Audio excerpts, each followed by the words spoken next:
Le grand direct de l'actu, Jean-Marc Morandini. 12 millions d'élèves ont donc repris le chemin de la classe ce matin. Parmi les nouveautés cette année, les programmes de maternelle avec un enseignement moral et civique, la réforme des zones prioritaires. Mais qu'est-ce qui change vraiment à l'école? C'est ce qu'on va essayer de comprendre avec Marie-Estelle Pêche. Bonjour.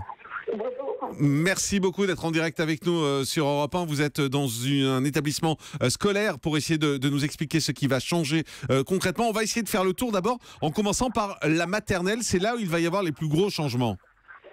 Oui, en fait, tous les programmes de maternelle sont remaniés pour cette rentrée scolaire. Ce sont la nouveauté essentielle, parce qu'en fait c'est un toilettage qui n'est pas non plus une révolution. C'est surtout en grande section maternelle, en fait, qui ne va plus être un petit CP où on commence à apprendre l'apprentissage de la lecture. On appelle ça un pré-apprentissage de la lecture et de l'écriture. Le gouvernement a décidé, enfin en tout cas a décidé de revenir un peu là-dessus, parce qu'on avait des élèves qui étaient parfois un petit peu en difficulté, en échec, parce qu'on considérait qu'on leur mettait un peu trop la pression trop jeune. Ça consiste à revenir un peu d'ailleurs sur ce qu'avait fait la droite dans le passé, qui au contraire considérait que c'était une chance d'avoir l'école maternelle, qui est une spécificité française, et qu'il fallait au contraire en profiter pour approfondir les fondamentaux et débuter le plus tôt possible un petit peu d'écriture et de lecture. Ça ne veut pas dire qu'on n'en fait plus du tout, ça veut dire qu'on l'allège et qu'on va se concentrer davantage sur des jeux. On va donner davantage la parole aussi un peu au langage. Voilà. Mais enfin, ce sont des programmes qui sont quand même malgré tout relativement consensuels. Les syndicats d'enseignants n'ont pas, contrairement par exemple à ce qui se passe pour le collège, à ce qui s'est passé pour le collège au printemps dernier. On peut dire que ça fait quand même plutôt l'unanimité. On n'a pas entendu trop de critiques. Alors ça c'est pour la maternelle. Il y a également des changements à l'école élémentaire et en particulier cette évaluation qui est prévue au CE2.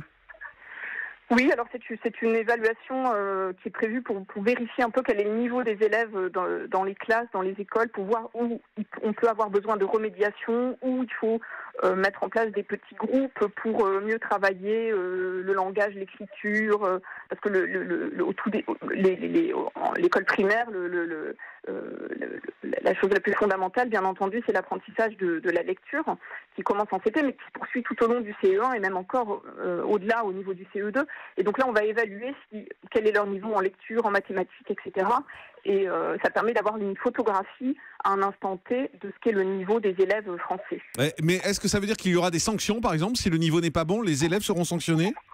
Non, bien entendu, ils ne seront pas sanctionnés. On va au contraire les aider pour faire en sorte qu'ils acquièrent le niveau nécessaire pour passer dans les classes supérieures sans dommage et suivre une scolarité positive. Et puis entre le cours préparatoire et la terminale, il va y avoir l'enseignement moral et civique. Alors ça peut faire peur comme expression, mais qu'est-ce que c'est exactement ?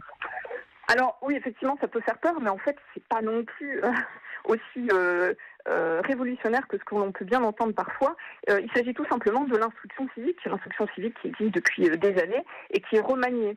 Les programmes sont remaniés, donc on appelle ça, au lieu d'appeler ça instruction civique, maintenant on appelle ça éducation morale et civique. Donc il y a cette notion de morale qui fait son apparition.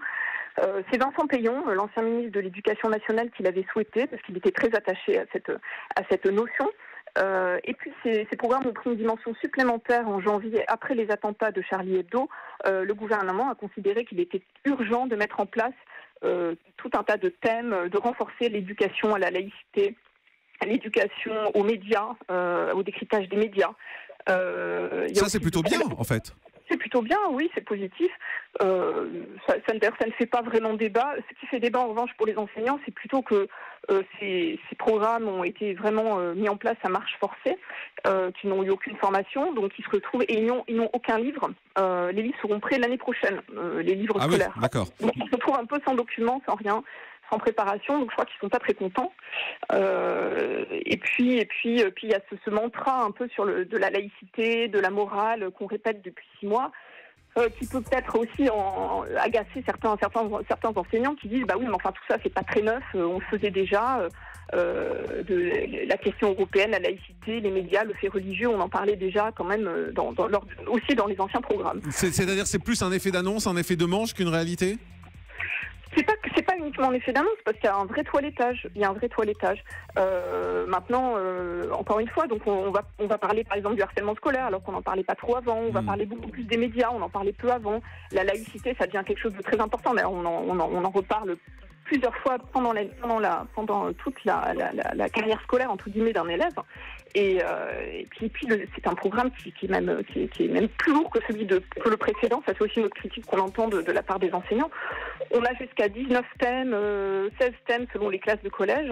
Ils se demandent un peu comment ils vont pouvoir les mettre en place, sachant que souvent déjà l'instruction civique passée, c'était un peu la variable d'ajustement des programmes d'histoire et géographie, parce qu'en fait c'est assuré par les professeurs d'histoire généralement, l'éducation morale et civique. Donc ça risque d'alourdir un peu les programmes. Merci beaucoup Marie-Estelle Pech d'avoir été avec nous. Rentrée des classes, jour J, voilà donc ce qui va changer cette année, les grandes lignes. On tenait à faire le point avec vous en ce jour de rentrée des classes. Je rappelle que vous êtes journaliste reporter en charge de l'éducation au Figaro.